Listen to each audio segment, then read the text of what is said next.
Hi, welcome back to FutureFast.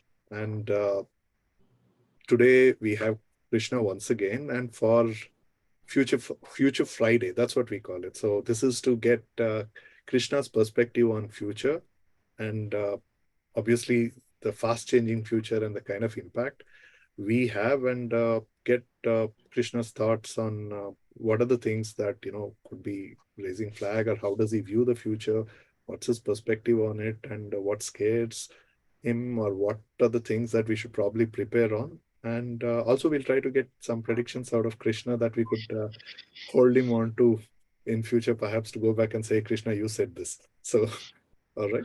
So, thank you once again for joining us from whatever platform you're on, and hope you will enjoy the conversation that we're going to have as much as I do. So, Krishna, welcome back.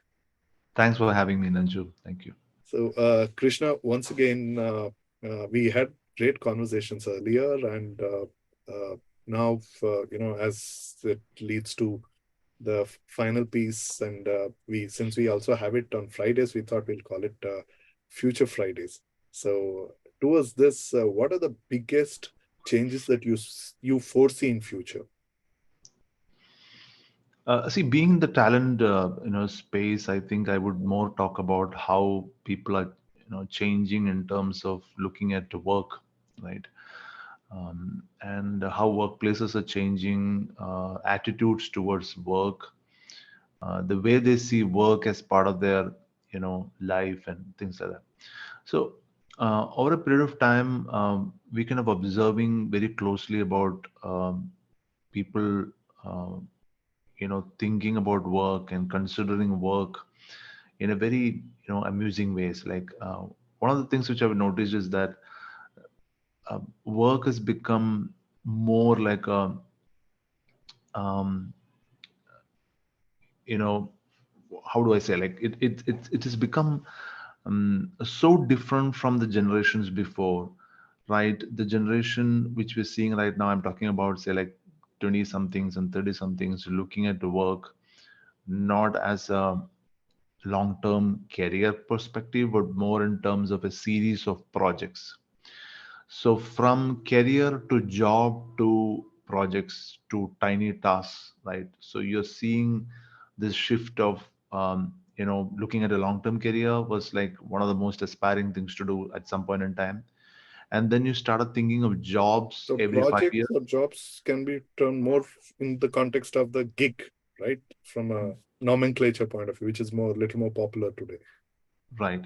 The thing with the gig is like you don't have any long-term responsibility, you don't have long-term accountability, Very you don't task have, oriented. Do this and done. yeah, you're not responsible for a huge group of people, right? You are only responsible for that particular task at that particular timeline in a particular quality, right? So is And that a positive or negative from your perspective then? people don't want to take that long-term responsibility. It's like making a film, right? You bring everyone together, you make the film, you celebrate, Can be you good, right? Because it obviously demands better accountability and better productivity effectively. Right? in a If very you're supposed to only specific, do yeah, this and if you do well, you're paid better. absolutely. So the project specific accountability is what we're talking about, not like a leadership accountability where we are responsible for taking care of a few set of people, right, or team members, right? I I think mean, that becomes an entirely huge challenge. So, right. okay. So Also, this, you're coming from a managing these kind of resources, the gig resource. yeah. So Okay. a fundamental shift from a career to job to projects to tasks, right? Which is even relevant for leadership roles. Like, people have interim leadership, people have interventional leadership. So leadership is not required for 1 year. You need leadership for 10 days, what called the interventional leadership. Then you have specific high value extreme activities which you do for a particular function and then you get away with it. So this process of thinking on task level, the reason is, earlier you need to, one person need to take a lot of responsibility and burden and, things to do things. Right now you can divide it to 10 things, 25 things, get each job done by specialists. So we are moving from a very super generalist thing to the super specialist thing, where each task can be done by a specialist, or one person can do 8 different tasks, specializing in itself using tools and automated stuff. So automation tools, gigs combined together is creating a new kind of a work culture where people are reclaiming their time, right? You don't have to have an 8 to 10 hour job. You can do a lot of things in 3 to 4 hours time, right, in a day. And probably leveraging those tools and automation can help them to take better decisions, maybe enjoy life slightly more better, you know. Krishna, one thing I just you said it's going towards specialists, right? But at the same time, see these tools, a lot of so many tools, automation tools and AI tools can help. See, I for one think I'm a generalist, right? Maybe I can probably attribute in some areas I know perhaps little better than few more people who are actively pursuing this space. I look at myself more as a pursuing or seeking within that space to know better so that I can effectively deliver better. But still a generalist, right? So I think these tools help many of these generalists, and most of us are typically generalists, right? So most of these tools facilitate generalists to do as good a job as a specialist, right? That is where these tools really help.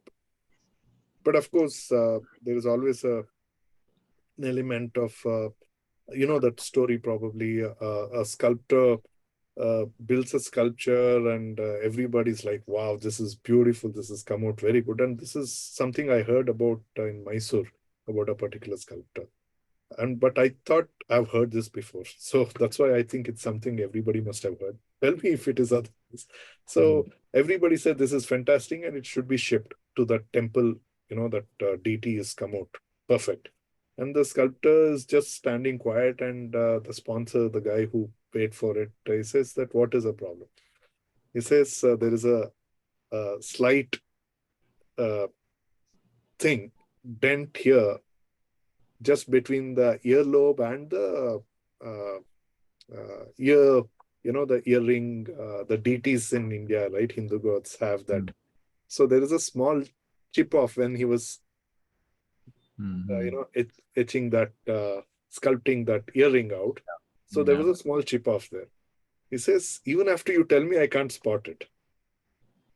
Mm-hmm. So I don't think it matters. I think this is so beautiful. Look at the face. It's got that divinity in it, and we should go forward. And the sculptor says that, but I know it. I can't go forward with this. I know Mm-hmm. there is a mistake in it. So I cannot approve of it. So he says, Mm-hmm. what do you want to do? He says that I will build another one. He says, we don't have time. But see, it's my responsibility. He says, no, you have to get another store and do the whole thing again, and we're going to lose time. He says, see, it's my bad, but I can't sign off on it because I know. Yeah, yeah, So he get that. actually apparently uh, breaks it down and makes another one. So it only would done by a specialist, who knows a little more more than Yeah, others. Yeah. it's that. In fact, day for yesterday on a NFT project, we were talking to a movie where they're working on with Ilayaraja, and apparently it cost them close to 70-80 lakhs to redo up one bit of a chorus. Mm, But the maestro said that no, I'm not happy with that. mm, mm, So they did it twice, and finally the third time. So each time there was a cost. mm, mm. It was a bit in the chorus. So I think there will always be this element of the experts who are more in the sense of a maestro, right? But Yeah, majority of it can be done. I think most of us, from a work or when it see end of the day, even this is transactional bit, right? I mean, you pay a fee and get a job done. Either it's a sculpture or a music piece, but there is an element of transaction. But by and large, I think we can be done with this thing. So is that a Isn't it? I mean, what's your take? Is that a positive or a negative? I think it frees people from a lot of things. Actually, they can focus on the task, make it better. Like, you gave an example of composing music. You just have to focus on that one piece of song, right? Rather than worrying about your musical career, right? You just have to focus on getting that song right, song better, song, being enjoyed by people. Instead, people worry about what would my, boss think, or what would my people think. I mean, there's so much of psychological warfare which is happening at workplaces to just ensure you're navigating the workplace better. I mean, so much of energy is being spent on political, environments, right? You're talking about 40-50% of the time is only meant for that, if you really look at it management side of things. And here you are going straight to the task, and becoming creative, Doesn't it call becoming. for a different level of maturity if people, I mean, essentially have to do unsupervised, right? Because then um, how to yes, prepare this kind of a yeah, workforce? it requires a lot of maturity, as you say. The reason why this is not meant for everyone, a lot of people requires supervision. They love supervision for that matter, because unless if they are supervised, they will not able to come out with good results. So I've seen people who have enjoyed being supervised, and there are certain people who would like to do it on their own. And the new people, the solopreneurs and the freelancers and independent people, whom I see a lot actually, have kind of figured out the game of working alone, working or collaborating with others, not on an employment or any kind of framework. I mean, it's quite independent, quite creative kind of a framework where they can express themselves better, build a portfolio of their work, and market themselves better through internet platforms, and which is making it easier for them, unlike earlier, and allowing them to level up with each work they do, right? So there is a very clear level of progress which they can have, depending on the kind of work they do. So probably which that progress would take years in an organization, in a place where if talented people can grow really fast when it comes to showcasing their work in this world. So we see a lot of such examples where if somebody is really good at something, and they can actually publish their work and get noticed, and it becomes a visual proof of the work they have done, and it's easier for them to kind of go about it. So I'm talking about a very, maybe less than 10% of people. Rest of the people would still require uh, you know to work in organizations where their skills can be channelized to particular areas, and they need to have a discipline, they need to have focus, the whole system which works well to get the best performance out of them, right? So there is a whole management system which is working to get best performance out of these people, right? There is a mechanism which is built by managers, right? Through clear process, clear accountability, clear performance review, meetings, nudges, motivation, I think rewards, this coffee pyramid party. way of running organizations last 400, 500 years have really evolved in, in a factory setup. But now the whole thing is, uh, I don't know whether we can say it is disintegrating or kind of exploding. And we are getting into the world of DAOs, right? I mean, of course, in one sense, a DAO is a decentralized, but I prefer going in a distributed autonomous reference better. So, in that context, uh, how are you as a leader, right? I mean, how are you approaching it? What is it that you do in your organization? And I think you're uh, into multiple ventures and also coach advise companies. So how are you approaching it?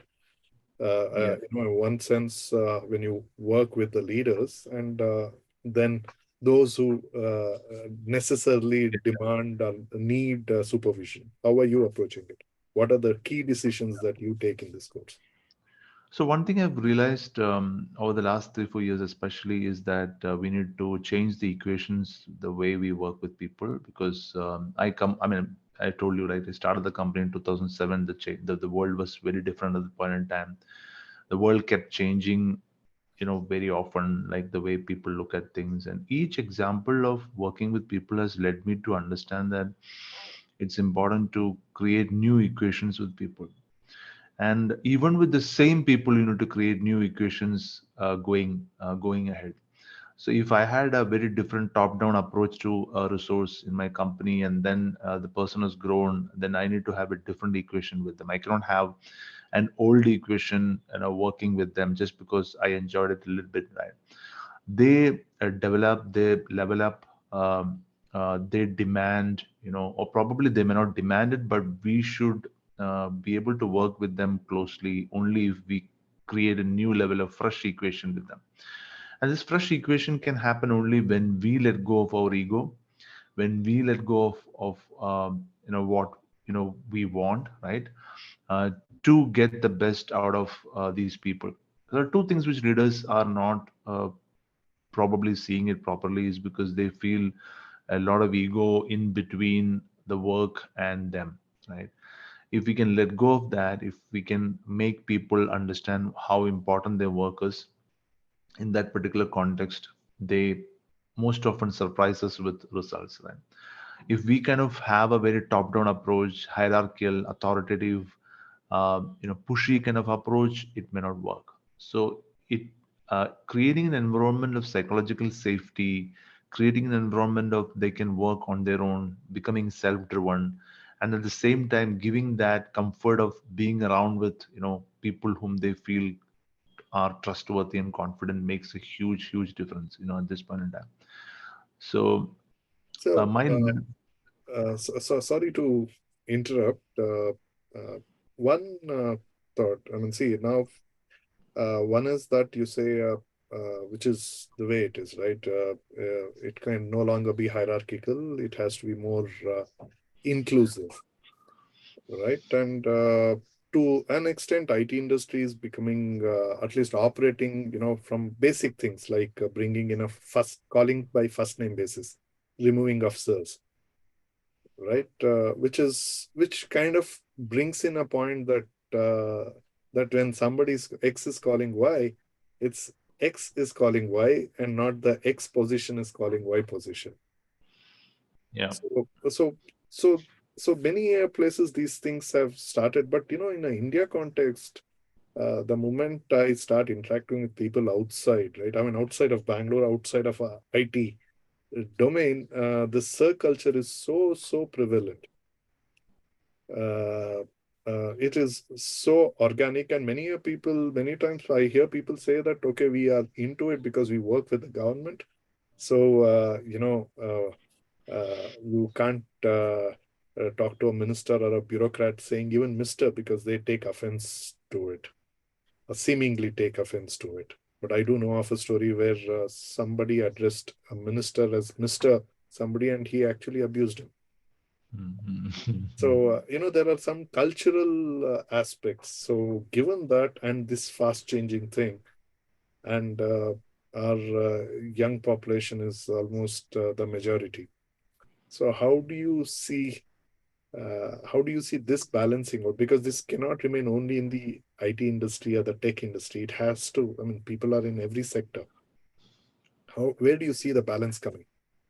One thing I've noticed is that most of the leaders who are growing up also are growing amongst young people, like at their own homes, right? So they have probably children observing them and telling them, some feedback, to make them cooler, right?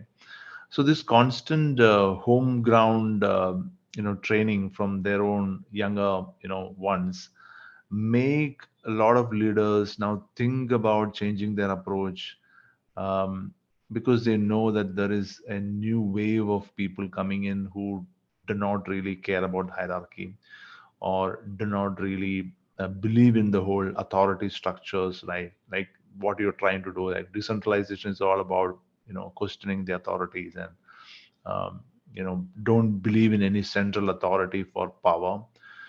So this has gone into the subconscious of the young people, and now it's time for us to kind of, if you want to get results from them, the only way is to kind of understand what is subconsciously running in them, or what is operating system which they run on, and then adapt to them, right? If we want to work with them. That is the most complex part, right?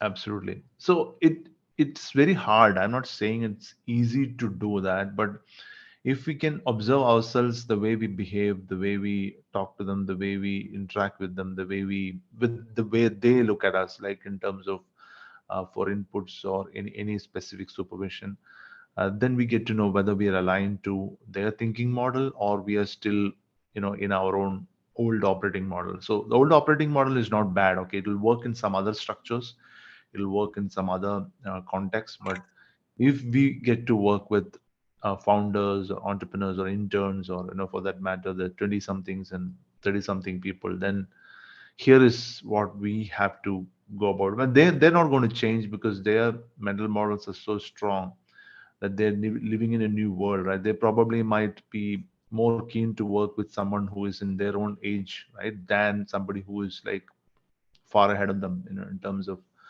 um, even if experience matters, like they would find something comfortable to work with, in their own, peers. See, it's a funny story. See, my grandfather was called by his nickname by his parents and his family as he grew up. But when he became a parent, right, to my father and his siblings, he made sure all of them call him by his nickname itself. Okay. And so much so that my parents and then we as grandchildren. So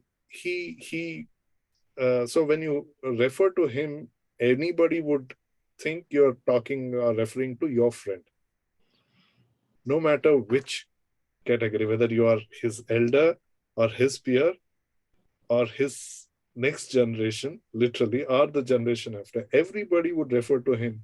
So that sense of neutrality, which I grew up with, I found it kind of normal, but obviously I realized very fast that it is not normal.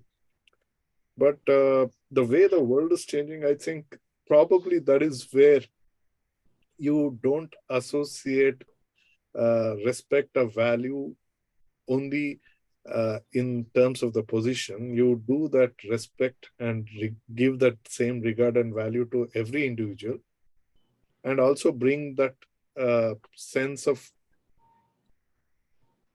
comfort of being very close to that person, right? Versus like, see, many friends call me Nanju.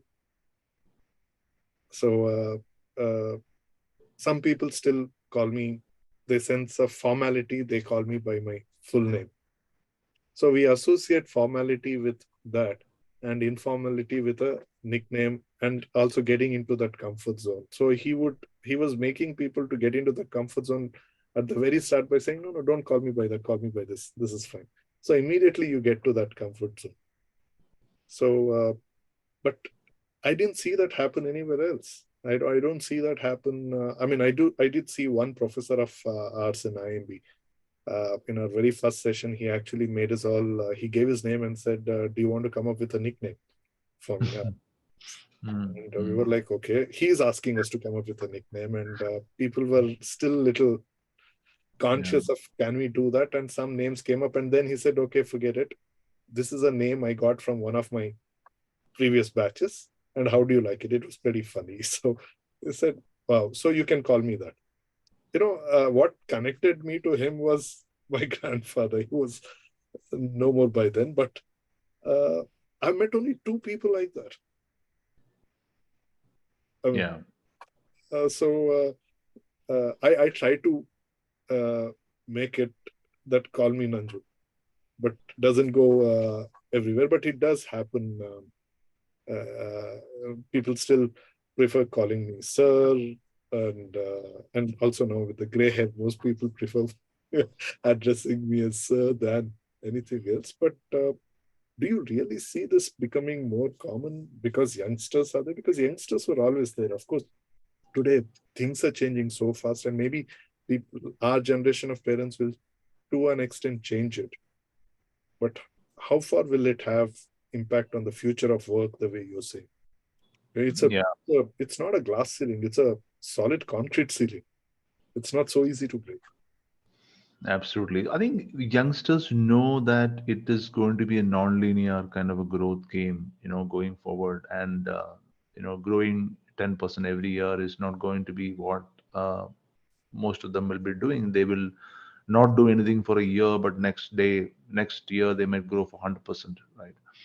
Uh, we never subscribed to that kind of a model, right? We always believed in, putting consistent efforts systematically over a period of time would give us the power of compounding of what career is, what kind of opportunities we get with, the happiness we get with.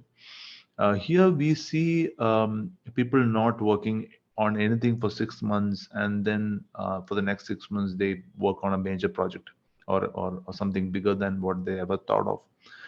All these are because of economies growing and allowing younger people to do things which they never imagined doing. So there are two things to it, not just their skills or capabilities or talent.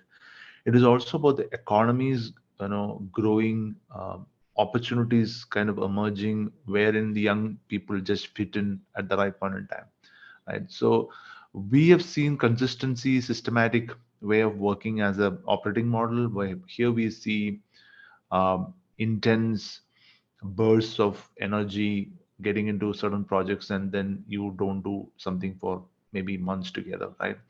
A very strange thing which we don't understand. Sometimes even startups, for that matter, like people love the intensity of the startup, right? They may forget the fact that we need to put consistent effort for 100 days to see what is happening, but they love the intensity. The reason why most of the founders have this founder fatigue after some time is because of this intensity. They don't realize it's a long term marathon, right? They realize it's a sprint, 100-meter sprint where I have to reach as fast as possible. They call it, like, the words like runway kind of makes it very, very scary, right? You have to take off before the runway ends, right? But if you really look at the life as such as a runway, it's a long runway, right? But whereas in a startup, you only have 18 months runway, right? Which makes you work on a very different level, right? So you're wired to timelines, you're wired to intensity, you're wired to not doing things for a long period of time. So it's a very strange combination of different things which can possibly affect your mind as well, because the mind needs you know um, things to be stable, things to be consistent, right? To allow us to enjoy our mental health. Right? So this all leading to a new kind of work culture, which maybe some of us are not very familiar with, some of us may not agree with, but if we can tune to them and understand how to work with them, there is a lot of value to be unlocked. So if you were to advise government, or as India being, taking the presidency of G20, to come up with policies in the way they handle youth, right, towards the future of work. So, what would you want to make? I mean, one, two, three, or what are the uh, what is one thing also that you would want to give as an advice? Yeah. So since I've been into the action learning, project with Go Huddle, I'll share one idea from there, and then we'll take it to the others. One is, obviously, we have a lot of content available on learning. Okay, so much of content. It's like content abundance, I would say. But accessing this content is something which people don't do, right? It requires time, it requires energy, it requires focus to access the content and learn from it. The reason why action learning has become so important, that to a group of people to learn something together, we need to give a challenge to them, right? Give a challenge to them, and once you get the challenge, you learn things how to solve the challenge, and you have to solve the challenge by going and learning certain things, putting those things together, right? So when you're given a challenge, what happens is you go find the content, you connect that content, you find out areas to how to solve it, you interact with people, you collaborate with people, and then you come back and solve it. This is like real learning, right? Like how we do when a car is stuck on the road. Like, we open YouTube and find out like what is happening, what is there, or maybe you have to find a mechanic, right? If you don't have a mechanic, the only way to do is to kind of you go to YouTube and learn this, and then in 1 hour you have solved one problem, real problem, okay, which you have never solved earlier, right? So action based, challenge based, hackathon based, sprints must be conducted very often for people to learn things by doing. So learning by doing is one method of learning which we must have more of. Like, say for example, MIT's Action Lab, right, has kind of created so much of real life experiments which people learn faster, right? Like content is passive, action learning is very active. So that is one thing. Secondly, I think seriously, learners need to know what they are. So if they don't have the self-awareness, then there are assessments to make them self-aware, right? So self-awareness is a very hard journey towards like what you really want, what you are, what you as a personality is. A lot of things condition your behaviors and what you want to do at a point in time. So when at the age of 21 you may not know what you really want to do, and you may know only that by going through a lot of unhappiness in various projects and finally finding out what you really want to do at some point in time, right? Why do you have to go through this hard journey of unhappiness? Because of the lack of self-awareness. And that is when we need to do a bit more of assessment, a bit more of making them understand what you really are as a person, and then aligning to projects which really make them alive inside, like when creatively alive, passionately alive, and then your energies are much better than energies outside. So this is a second aspect of it, like doing more of assessments to help them to understand what they're good at, not to judge them that this is what you're good at, this is what you're not good at, right? No, no, that's not the purpose of it, but to help them become more self-aware, right? Thirdly, it is also important to relook at the ethics part of it, like how we. There is a lot of learning required to work with other people. So you may be a smart guy, but if you are not able to work with other people, it's hard for you to do something together, right?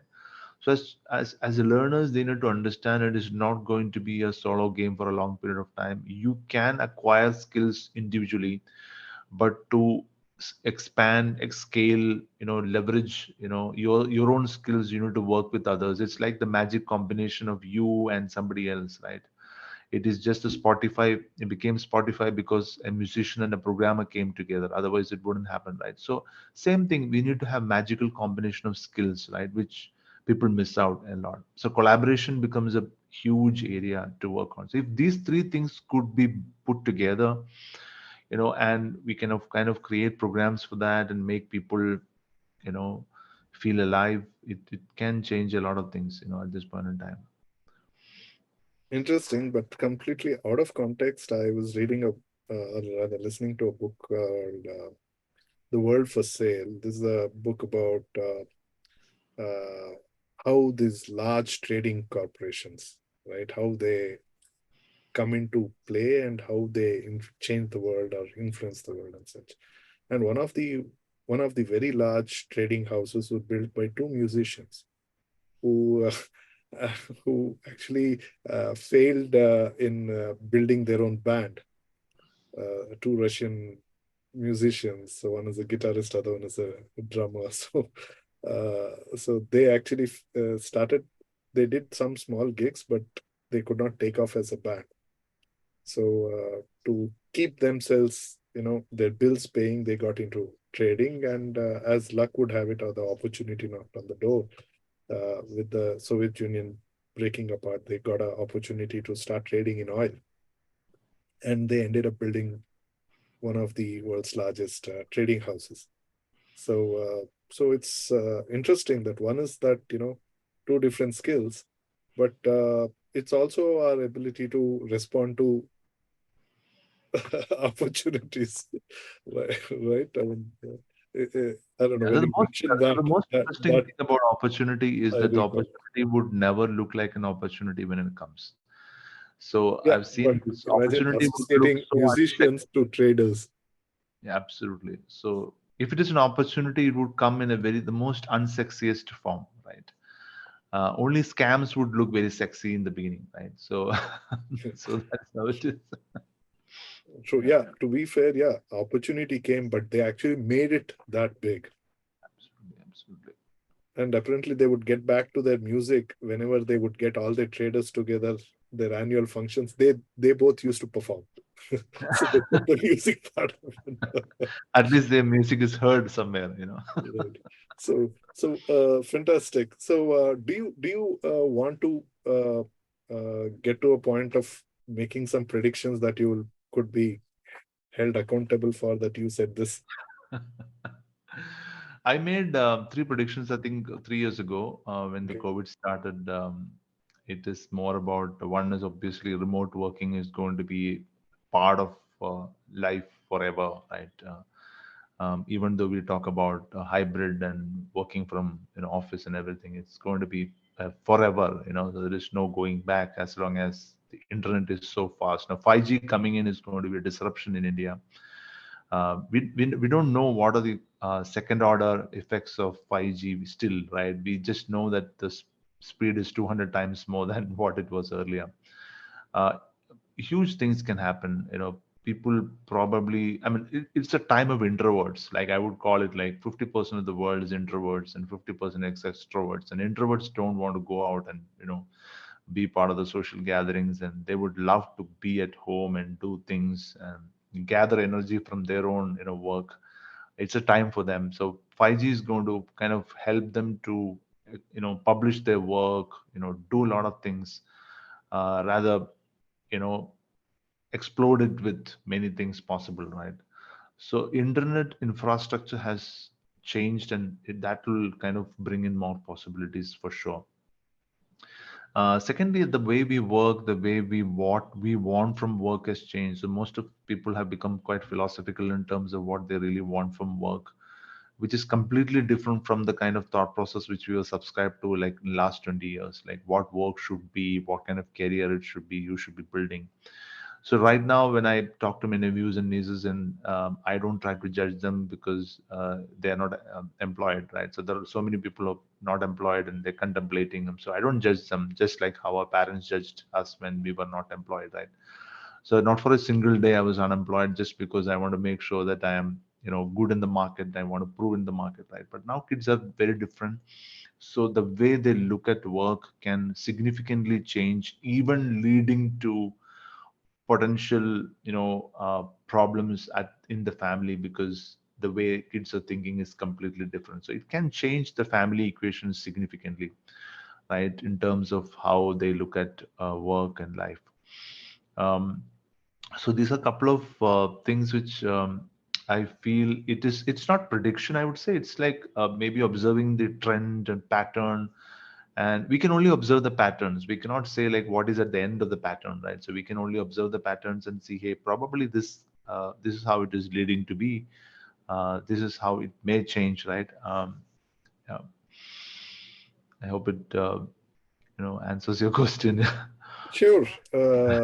Well, I do agree with this, and there are also people who do think otherwise, but that's how the world is anyway.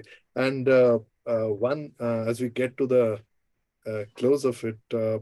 do you want to think of people who you think are actually impacting the future in our times now? Who are those people you think are impacting most? Do you want to Um, that you actively follow them because you obviously think that they are impacting the future? so maybe I think if I say this name, then obviously it will be like very known to everyone. I think the people who impact right now are the people who have the most um, media visibility. The reason is that their words and their videos and their spoken insights are like reaching millions and millions of people. influencing them to do things in a certain way. So, for example, I'm talking about Elon Musk, and I've seen young people kind of blindly looking at his way of thinking model, quite aggressive, toxic. In many extent, we talk about his style of doing things going to be impulsive, right? And I mean, those are the traits which are most celebrated right now. I mean, not the usual boring, consistent, systematic kind of traits where I've seen a lot of good leaders who are very boring in the way they operate. But the young people want surprises. They want impulsive things. They want savage thug replies. So we're moving to boring to unboring kind of a leadership models, and anybody who is not boring is going to influence a lot, and Elon significantly. Musk. Yeah. And anybody else? Anybody in India you think is really impacting the future? Um, See, as far as the Twitter goes, you might know Kunal Shah, who is also a favorite of many young, But people, especially. seriously, Twitter has less than 1% of India following. It is there, but here is what we're talking about. We are all looking at communities. So if you say like if there are 1 million people following him, it is 1 million community who believes in his ideas and kind of tries to share the And they're philosophies, right? probably the 1% of India who in turn influence the rest. So we cannot have a like 125 crore community, right? We can only have 100 1 million communities, right? So or maybe 1,000 100K communities. So we are moving from a large nation kind of concept to groups which believe in certain shared philosophies and stories, right? So, on a very national perspective, we might find it absolutely there is no common ground with the people, in between these communities. But as a nation, we they think we are one, but we are probably 1 million communities inside this nation, right? Thinking on different lines, thinking subscribe to different stories and philosophies and mental models. So, I hope it makes sense to you. Great. So do you have any further recommend? You made some great recommendations in our past conversation. So do you still have in this context of or even So, following people for that matter? definitely, definitely. I think Yuval Noah Harari has kind of created a new way of looking at the world. So I tell people that Yuval Noah Harari is not an author, he's not a historian.